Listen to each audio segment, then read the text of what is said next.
ये कहानी ममता की है। बचपन से ही घर में ये एहसास दिलाकर पाला गया कि औरतों को बोलने का हक नहीं है। अरे ममता, जरा जल्दी जल्दी हाथ चलाओ। रोज ऑफिस में देर पहुंचता हूँ तुम्हारे कारण। लेकिन आपका सारा खाना पैक और तैयार भी है। अरे जबान जितनी चलाती हो उतना अगर हाथ चलाती ना तो शायद घर को अच्छे से मैनेज कर पाती। क्या मतलब है? क्या नहीं मिला आपको? मोजे मोजे कौन देगा? ममता भागकर पति को मोजे देती है।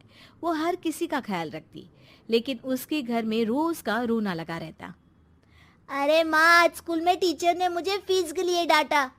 माँ, मुझे अच्छा नहीं लगता कि स्कूल में फीस के पैसों के लिए मुझे कोई भी बात सुनाए। अरे पर बेटा, ये तो पापा करते हैं ना, सारा ऑनलाइन। मुझे तो इसकी जानकारी भी नहीं है। हाँ हाँ, बना लो बच्चों के सामने मुझे बुरा। अरे करता तो मैं ही हूँ, माना, लेकिन मुझे कोई सपना थोड़ी ना आएगा कि बच्चों की फीस जमा करनी है। अरे बताओगी तो तुम ही ना। ममता की अब ये आदत में शुमार हो चुका था। वो हमेशा हर बात के लिए खुद को ही दोषी मानती। एक दिन वो पड़ोस की दोस्त से कहती है, समझ नहीं आता यार, मैं इतनी डम कैसे हो सकती हूँ। बात तो सही भी है ना। अब पति बेचारा नौकरी करे, पैसे कमाए, या फिर ये देखे कि बच्चों की फीस का वक्त है। क्या करूँ यार। पता नहीं, मेरे पति तो सारा काम खुद ही करते हैं। वो तो कहते हैं कि तुम थक जाती होगी, सारा दिन घर बाहर बच्चे। तो अच्छा, ऐसे भी पति होते हैं क्या? अरे क्या बात कर रही है? भाई साहब कभी तुझे किसी बात के लिए सुनाते नहीं? किसने कहा नहीं सुनाते? अरे ये पति चीज ही ऐसी होती है कि बिना पत्नी को सुनाए उन्हें चैन की नींद कहाँ आती है। तो तू भी परेशान रहती होगी कि कैसे, क्या, कब भूल गई। अरे वो तो मुझे बस इस बात के लिए ताना देते हैं कि मैं वक्त पर खाना क्यों नहीं खाती या पार्लर जाकर अपनी साज सज्जा क्यों नहीं करवाती। पड़ोसन बोल ही रही होती है कि ममता के बेटे की आवाज आती है। अरे माँ, क्या हो गया? लग नहीं रहा कि आज आप मुझे पानी भी देगी। अरे कब से खाने के लिए वेट कर रहा हूँ। अरे यार, मैं चलती हूँ। बेटा खाने के लिए वेट कर रहा है, मैंने उसे खाना भी नहीं दिया। अरे 12वीं में पहुंच चुका है तुम्हारा बेटा, उसे बोलो खुद पानी लिया करे। मैंने तो अपने बच्चों को काम करना सिखाया है। अरे यार, खुद की भी तो कोई लाइफ है। माना जब नहीं कर सकते थे तो किया, लेकिन अब इतने बड़े बच्चों की हर बात मानेंगे तो मुश्किल तो अपने को ही होगी। ममता को पड़ोसन की बात में दम तो लगता है, लेकिन करे क्या, आदत भी तो खुद ही ने डाली थी। ममता घर जाती है कि तभी बेटी आ जाती है। माँ, परसों मुझे एक शादी में जाना है। तेरी वो जो लाल वाली साड़ी है ना, उसे दे देना।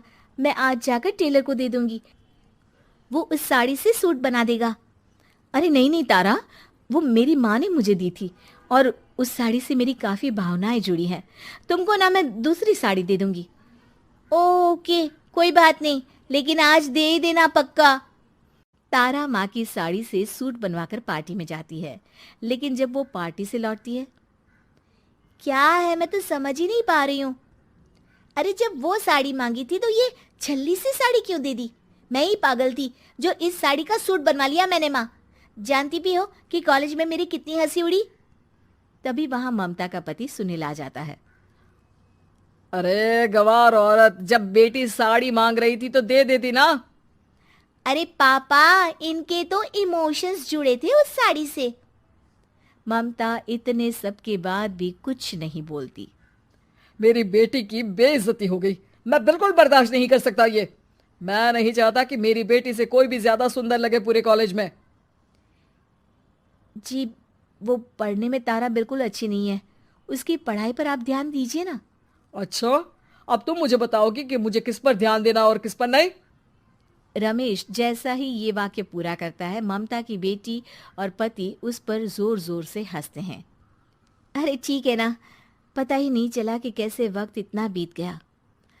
अरे कैसे पता चलेगा माँ, हम लोगों के पीछे जो तू बैताल की तरह चिपकी रहती थी, तुझे कैसे वक्त का पता चलता। ममता को पहले सास ससुर, फिर पति और बच्चों की तरफ से इस तरीके की बातें सुनकर उसका मन बहुत दुखी रहता था। एक दिन, सुनो ना, बहुत दिनों से कमर के नीचे बहुत दर्द रहता है। कल मैंने देखा तो एक फोड़ा था। अरे ममता, एक बार अपने पति से बात करो, वो तुम्हारा फोड़ा डॉक्टर को दिखा देंगे। अरे नहीं नहीं, वो तो गुस्सा हो जाएंगे। अरे क्यों गुस्सा हो जाएंगे? तुमको दर्द है?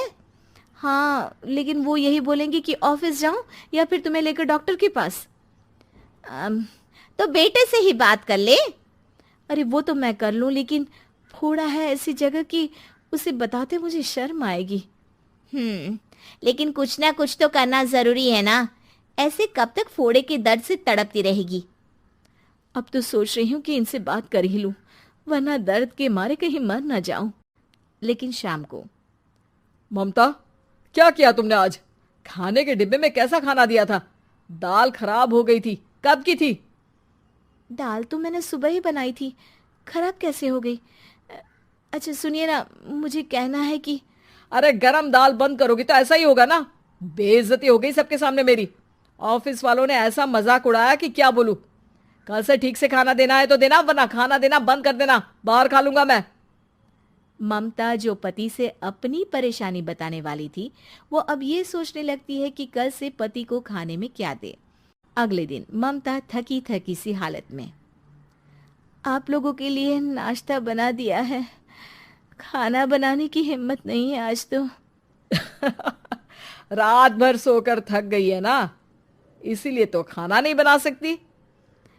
हिम्मत नहीं हो रही है, मैं बस सोने जा रही हूँ। बस मैडम को सोने का बोल दो, फिर देखो कैसे सोती रहती है। माँ, फिर वही पराठा सब्जी। अरे हमारे साथ के दोस्त एक से बढ़कर एक नाश्ता खाना लेकर आते हैं, आप तो बस।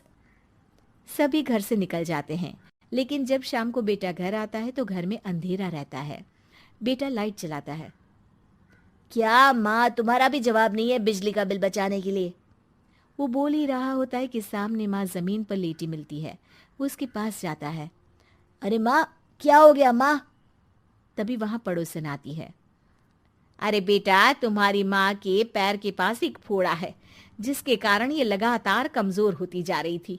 मैंने उसे पहले ही कहा था कि घर में बता दो, लेकिन तुम्हारी माँ किसी को तंग करना नहीं चाहती थी। तभी वहां डॉक्टर आ जाता है। अरे इनके ऑर्गन में दिक्कत है, कोई बात है जो इनके मन में खटक रही है।